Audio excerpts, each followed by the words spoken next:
You welcome you all. இந்த வீடியோல நம்ம என்ன பார்க்க போறோம் அப்படினு பாத்தீங்கன்னா CSIR net chemical science தான் பார்க்க போறோம். அது ஃபுல்லாவே தமிழ்ல தான் பார்க்க போறோம். முக்கியமா இந்த வீடியோ யாருக்கெல்லாம் அப்படினு பாத்தீங்கன்னா நான் என்கிட்ட வந்து CSIR எழுதுறதுக்கு குவாலிஃபிகேஷன்ஸ் இருக்கு. நான் PG செகண்ட் இயர் படிக்கிறேன். இல்ல நான் PG முடிச்சிட்டேன்.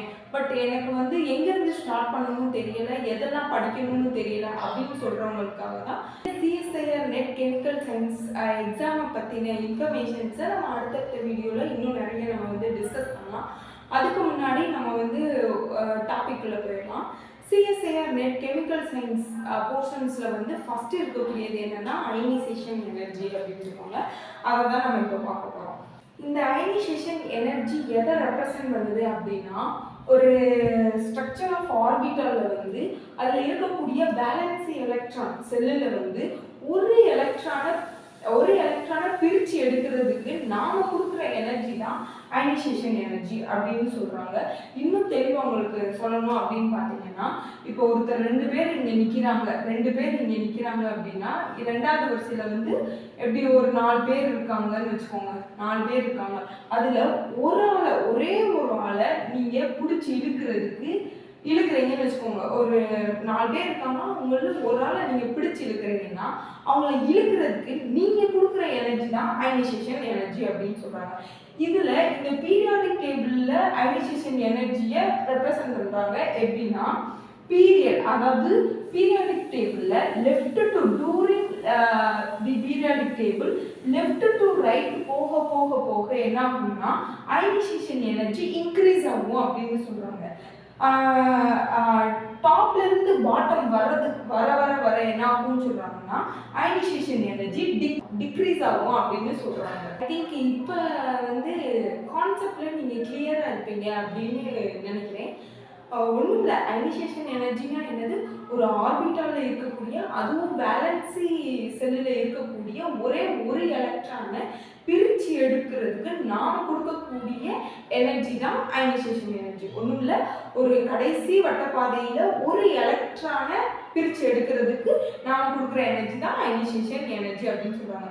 இந்த அயனைசேஷன் எனர்ஜியை நம்ம வந்து இப்போ 4 எலமெண்ட் கொடுத்து எதில் வந்து அயனைசேஷன் எனர்ஜி இன்க்ரீஸாக இருக்குது டிக்ரீஸாக இருக்குது அப்படின்னு கேட்டாங்கன்னா அதுக்கு நமக்கு முன்னாடி தெரிஞ்சிருக்க வேண்டியது we want to know about the electronic configuration. இதில் என்னன்னா S-ஐ 2 டைம்ஸ் போடணும், அடுத்து SP-ஐ 2 டைம்ஸ் போடணும், அப்புறம் DPS-ஐ 2 டைம்ஸ் போடணும், FDPS 2 டைம்ஸ் போடணும். இதுதான் ஆர்டர் ஆஃப் எலக்ட்ரானிக் கான்ஃபிகரேஷன். சின்ன ட்ரிக்கு போடுவோமா? இப்போ பாருங்க S-ஐ 2 டைம்ஸ் S, அப்புறம் PS-ஐ 2 டைம்ஸ் PS, அப்புறம் DPS-ஐ ரிவர்ஸ்ல போடணும். DPS-ஐ 2 டைம்ஸ் DPS, DPS. F, இந்த F-ல இருந்து ரிவர்ஸ்ல 2 டைம்ஸ் போடணும். FDPS, FDPS. அவ்வளவுதான். இதுதான் சிம்பிள் ட்ரிக்கு.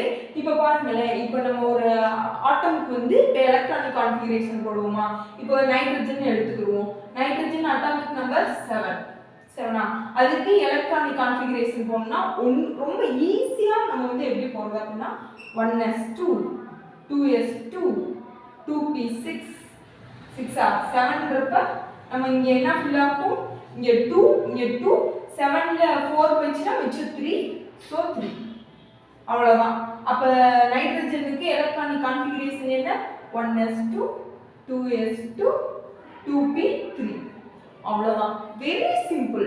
நம்ம எலக்ட்ரானிக் கான்ஃபிகரேஷன் ஒரு ஆட்டமுக்கு கண்டுபிடிக்கிறது வந்து இந்த ட்ரிக்கு இந்த மெத்தட் ஃபாலோ பண்ணிங்கன்னா ரொம்ப ஈஸியாகவே நம்ம டக்குனேவும் எலக்ட்ரானிக் கான்ஃபிகரேஷன் வந்து கண்டுபிடிச்சிடலாம். ஸோ இதுதான் ட்ரிக்கு. எலக்ட்ரானிக் கான்ஃபிகரேஷன் கண்டுபிடிக்கிறதுக்கு இந்த மெத்தடை நீங்கள் ஃபாலோ பண்ணுங்க, சூப்பராக இருக்கும். வாங்க இப்போ வந்து எப்படி லோயஸ்ட் அயனைசேஷன் எனர்ஜியை நம்ம கண்டுபிடிக்கிறது அப்படின்னு பார்க்கலாம். எப்படி பை எலக்ட்ரானிக் கான்ஃபிகரேஷனை வச்சு. வாங்க, lowest ionization energy. ஃபர்ஸ்ட் இந்த அயனைசேஷன் எனர்ஜி லோயஸ்ட் கண்டுபிடிக்கிறதா இருந்தாலும் சரி, ஹையஸ்ட் கண்டுபிடிக்கிறதா இருந்தாலும் சரி, we want to know about that atomic number of atom. ஒரு ஆட்டமோட அட்டாமிக் நம்பர் வந்து நமக்கு கண்டிப்பா தெரிஞ்சுக்கணும். அப்படின்னா தான் நம்மளுக்கு எலக்ட்ரானிக் கான்ஃபிகரேஷன் நம்மளால போட முடியும். அதுல இருந்து தான் நம்மளால லோயஸ்ட் அயனைசேஷன் எனர்ஜியோ இல்லை ஹையஸ்ட் அயனைசேஷன் எனர்ஜியோ கண்டுபிடிக்க முடியும். ஸோ புரோமினுக்கு என்னது அட்டாமிக் நம்பர் 35 அண்ட் செலினியத்துக்கு என்னது செலினியத்துக்கு 34, பாஸ்பரஸுக்கு 15 and ஆர்சனிக்கு 33. ஓகே 33. இதுதான் நம்ம வந்து ஃபர்ஸ்ட் அதனுடைய அட்டாமிக் நம்பரை வந்து நம்ம வந்து தெரிஞ்சு வச்சிருக்கணும். அப்புறம் எலக்ட்ரானிக் கான்ஃபிகரேஷன் வந்து வரைய ஆரம்பிக்கணும். ஸோ நான் சொல்லிக் கொடுத்த ட்ரிக் படி நம்ம போனோம்னா என்னது ஃபர்ஸ்ட் 2 times S, அப்புறம் PS, அப்புறம் DPS, அப்புறம் FDPS 2 times வந்து நம்ம போடுவோம். அப்படிதானே? அப்ப S PS DPS இதை கொஞ்சத்தை போட்டு வச்சுக்கிறோம். நமக்கு தேவைன்னா திரும்பவும் போட்டுக்கலாம்.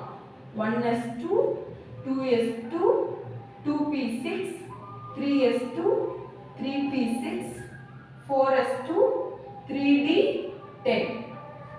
சொல்லிருக்கல s ஆர்பிட்டால்ல 2 எலக்ட்ரான்ஸ் ஃபில் ஆகும், p ஆர்பிட்டால்ல 6 எலக்ட்ரான்ஸ் ஃபில் ஆகும், d ஆர்பிட்டால்ல 10 எலக்ட்ரான்ஸ் ஃபில் ஆகும் அப்படின்னு சொல்லிருக்கல. சோ நம்ம வந்து அட்டாமிக் நம்பர் வச்சு ஃபில் பண்ணுவோம். அட்டாமிக் நம்பர் என்ன 35 இங்க 2 4 6 அப்ப 10, அப்புறம் இங்க ஒரு 2 6 2 இங்க ஒரு 10 இங்க ஒரு 10 இங்க ஒரு 10 இங்க ஒரு 10 இருக்கு. இன்னும் நமக்கு என்ன வரணும் 35, அப்ப இன்னும் 5 மட்டும் வரணும். சோ என்னது 3p5. ஓகேவா? 3p இல்ல 4p 5 மட்டும் வரணும். அவ்வளவுதான். இப்ப ஆட் பண்ணி பாருங்க. 2 2 6 10 2 6 2 அது ஒரு 10 இங்க ஒரு 10 30 35 வந்துருச்சா? இப்படிதான் ஒரு ஆட்டம்க்கு எலக்ட்ரானிக் கான்ஃபிகரேஷன் வந்து போடணும். ஓகேவா? அடுத்து செலினியம்க்கு எப்படி எலக்ட்ரானிக் கான்ஃபிகரேஷன் ஃபில் பண்றது? ஒண்ணு போடவே தேவையில்லை. இங்க 35க்கு 4p5 வந்திருக்குன்னா என்னது அதே மாதிரி தான் 1s2 2s2 2p6 3s2 3p6 4s2 3d10 and 4p4. Add பண்ணி பாருங்க. இங்க ஒரு 10 இங்க ஒரு 10 அப்ப 30 34 வந்துருச்சா? அவ்வளவுதான். இப்படிதான் எலக்ட்ரானிக் கான்ஃபிகரேஷன் ஃபில் பண்ணணும். அடுத்து 15. இதுக்கு பாஸ்பரஸ்க்கு எப்படி பண்றது? 1s2 2s2 2p6 10 வந்துருச்சு.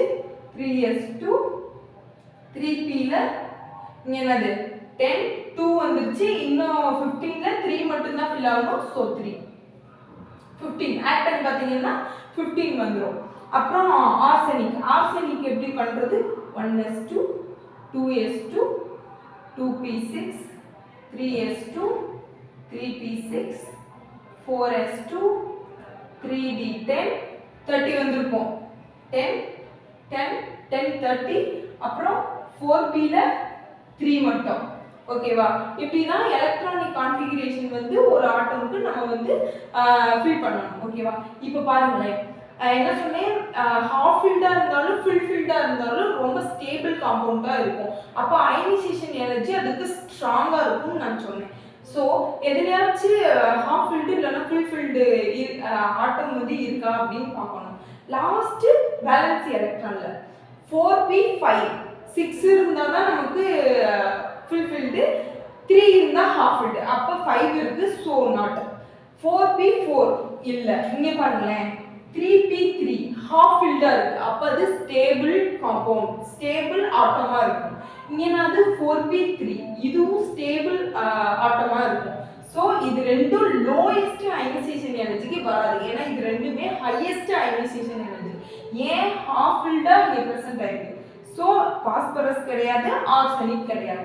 இதுல பாருங்க, அப்ப இந்த புரோமின் செலினியம் ரெண்டுல ஏதாச்சும் ஒன்னா தான் இருக்கும். இப்ப பாருங்க 4p5 4p4 4ஆ இப்போ பாருங்களேன் 4p5ல அதாவது 2 எலக்ட்ரான்ஸ் அயனைசேஷன் எனர்ஜினா என்னது எடுக்கிறது ஒரு ஒரு வேலன்ஸ் எலக்ட்ரான்ல ஒரு எனர்ஜியை பிரித்து கொண்டு போகிறதுக்கு நாம் கொடுக்குற எனர்ஜி தான் அயனைசேஷன் எனர்ஜின்னு சொன்னோம்.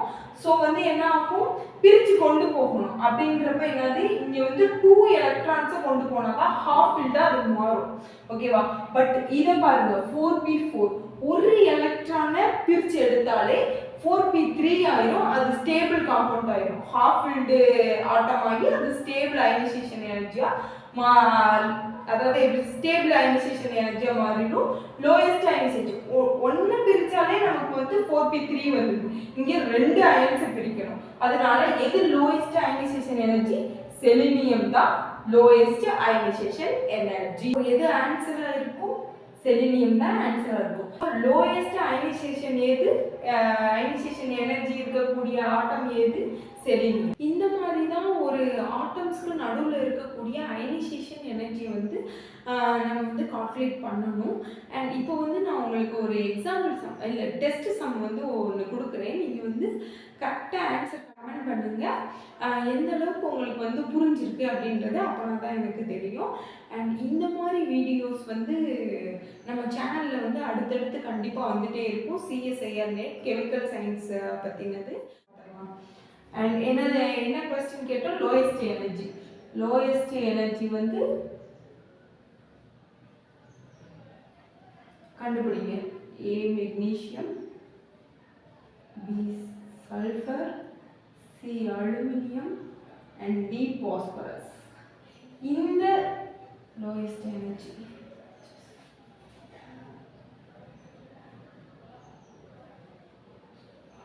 which is lowest energy. இந்த கொஸ்டினுக்கு ஆன்சர் கண்டுபிடிச்சிட்டு கண்டிப்பாக எனக்கு கமெண்ட் பண்ணுங்க. I will check you.